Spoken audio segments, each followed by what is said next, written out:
This video is part of a 4-video series for Tallinn University life project Sports and International Politics, which explores the links between major sports events and international relations. Large sporting events throughout history have attracted an ever-increasing public attention, and with it the opportunity to use the event for profit, influence and political agendas. The event we are discussing is the Qatar 2022 FIFA World Cup. The awarding of the World Cup to Qatar created a number of concerns and controversies regarding both Qatar's suitability as a host country and the fairness of the FIFA bidding process. Problems such as Qatar's limited football history, the high expected cost, the local climate, Qatar's human rights record, labor abuse and numerous allegations of bribery between the Qatar bid committee and FIFA members and executives have been highlighted. So, what is the impact of Qatar hosting the FIFA World Cup 2022 and how it links to the world systems theory in international relations?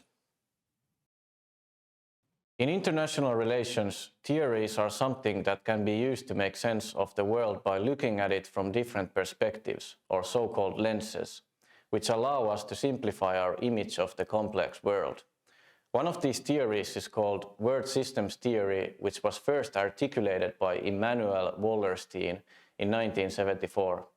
According to this theory, there exists a power hierarchy in the world in which the core is at the top and constituted by the developed countries that exploit and dominate over the countries that are less developed and belong to the periphery, which is at the bottom of the hierarchy. This world system is not only economic but also political and social, and it is socially structured and reproduced. As mentioned, the core countries take advantage of periphery countries. However, the roles in the hierarchy are not set in stone. In some cases, mobility between the core periphery axes is possible in both directions. In addition, it is possible to be located between them. This is called semi-periphery, as it shares attributes from both sides. But how can Qatar hosting the 2022 FIFA World Cup be seen through this theory? Qatar and its other Gulf neighbors is characterized by availability of petroleum resources, drive towards rapid economic development and a capital surplus status. All of the Gulf states have relied on workers from foreign countries to channel the wealth from oil into economic development projects. One of these projects has been the construction of stadiums and other buildings for the upcoming World Cup. Although the workers are coming to Qatar in a search of better job opportunities due to economic shortcomings at home, there have been problems also in Qatar, as throughout the project the treatment of the workers has not been appropriate, and their rights have been violated. Qatar relies almost entirely on about 2 million migrants who come predominantly from India, Nepal, Bangladesh, Sri Lanka, Kenya and the Philippines. Over the past decade, Amnesty International and others have shown how the system is trapping migrant workers into a cycle of exploitation. The factors of exploitation are reported to include illegal and unethical recruitment practices, late and non-payment of wages, prohibition of trade unions, and the failure to enforce labor laws and penalize employers who abuse their workers.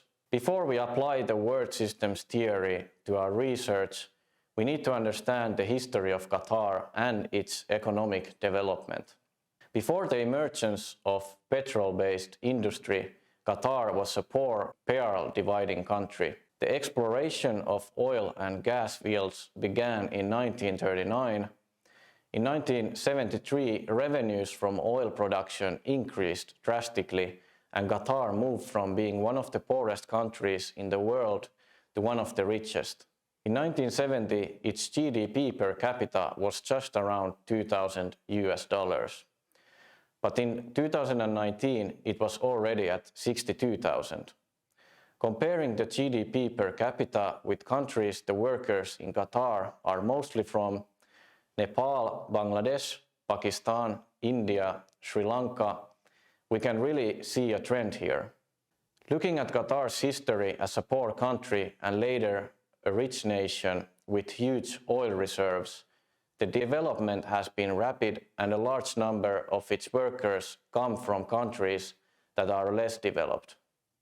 When this is combined with the fact that human rights violations have been reported during stadium buildings and other construction sites before the World Cup 2022, it really poses a question of whether Qatar has moved in the core periphery axis to a position of an exploiter. The exploitation of workers that come from periphery countries where they face economic shortcomings at home would seem to suggest so, in addition to Qatar's development as a country. Although human rights abuses and the postponement of the tournament from summer to winter have been questioned in Qatar, it is unlikely that FIFA will ban the World Cup in Qatar. The tournament was awarded in a free selection of FIFA delegates. Therefore, the relocation of the competition would be a big change. However, there are many reasons to relocate, and many agree, because Qatar uses inhumane practices such as ill treatment of workers, while the use of foreign labor and slave labor. Therefore, the big organizations involved in football should have a say in this difficult subject. The president of the German Football Association, Reinhard Grindel, stated already in June 2017 that the football associations of the world should conclude the major tournaments cannot be held in countries which actively support terrorism. Also, he stated that the German Football Association would talk with the UEFA and the cabinet of Germany in order to evaluate whether to boycott the tournament in Qatar 2022. There have also been many influential people calling for a boycott of the Qatar World Cup. At the same time, FIFA has remained quiet on this issue. Human Rights Watch monitors human rights abuses around the world. They help journalists about the 2022 World Cup with the questions journalists should ask the FIFA and the Qatar authorities. Acute issues relate to the protection of women's rights and the unfair treatment of LGBT communities, and why migrant workers have not been paid fairly for their work, and why the Qatar government has not published official statistics on the deaths of migrant workers. Although these issues are very serious, it does not really seem to shake FIFA's decisions. In connection with the Football World Cup in Qatar, there are people who have a strong question about its ethics. People are raising their voices and questioning the methods.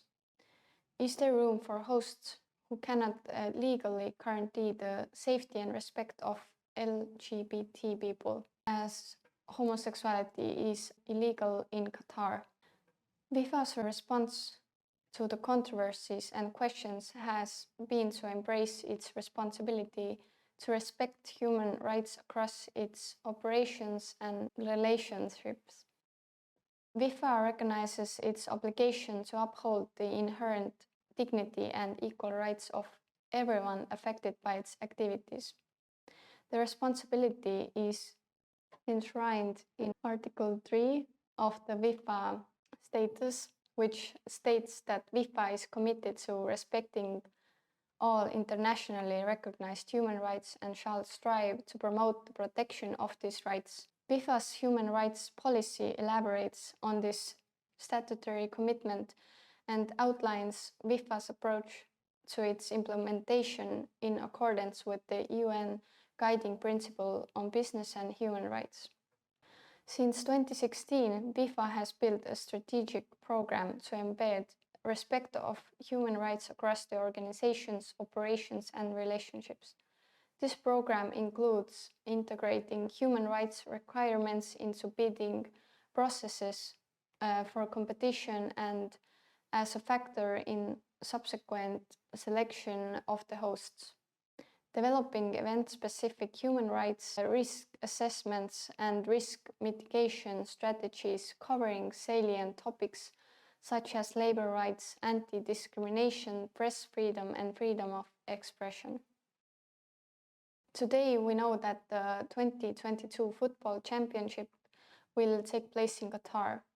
In part, this is a historic and exciting moment for the world of football and the region, but it also has many negative aspects. There are individuals who are not in favor of the World Cup in Qatar, including ordinary citizens, athletes, and large organizations. Many are not in favor of the use of migrant and slave labor in Qatar. Although without 2 million migrant workers, the 2022 World Cup in Qatar would not be possible. However, this has not affected FIFA's choices, which probably means that there will be no resignations. At the same time, all responsibility does not have to lie solely with Qatar. Qatar companies should not take advantage of the mistakes of the government's workforce system. In addition, FIFA should be responsible for ensuring that the World Cup championships are conducted in a manner consistent with human rights and make use of the power available to them.